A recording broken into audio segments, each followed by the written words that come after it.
But in every phase of our society, we're seeing a lack of commitment. I don't care what area you look at, on your jobs and in the area of sports.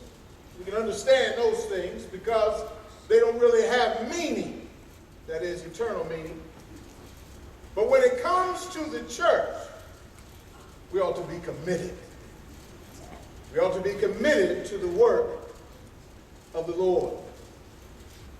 I mentioned last week that a couple of weekends ago, my wife and I had a wonderful opportunity to be the facilitators for a national marriage conference called Committed for Life. It was encouraging to see these couples come together. Some been married less than a year.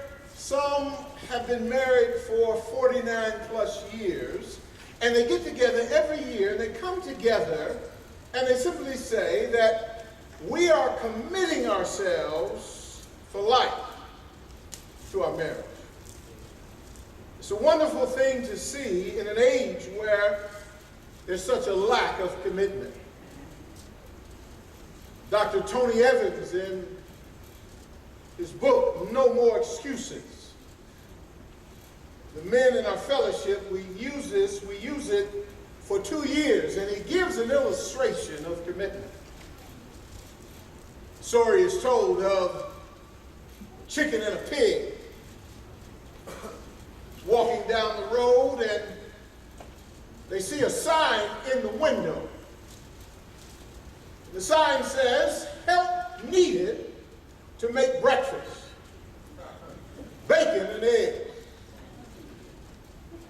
So the chicken says to the pig, "Let's go in. Let's help them make this breakfast of bacon and eggs."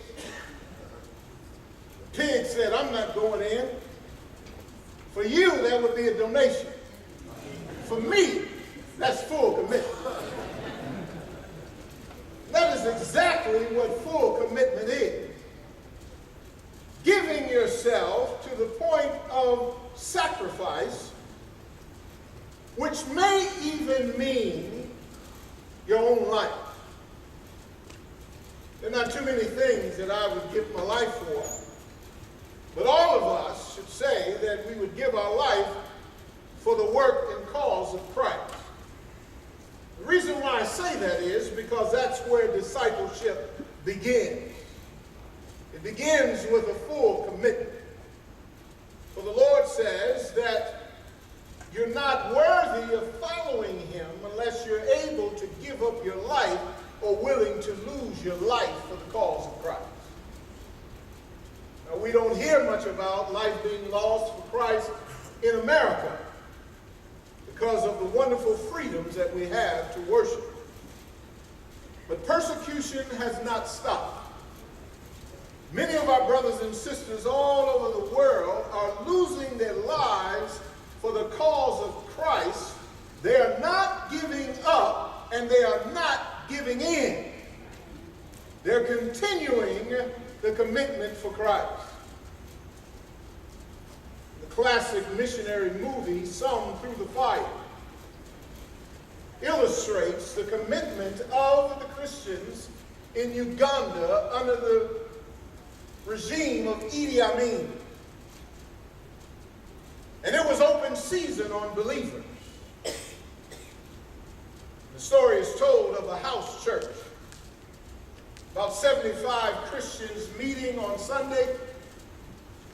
And the soldiers come in with bats and clubs, line the believers up against the wall. They say to them, "Are you committed to this Jesus that you call Christ? If you're not, feel free to go. But if you are committed, then we're going to take your heads off." They show the basement of the church. In every single place where the 75 believers stood, there was a blood stain. A blood stain.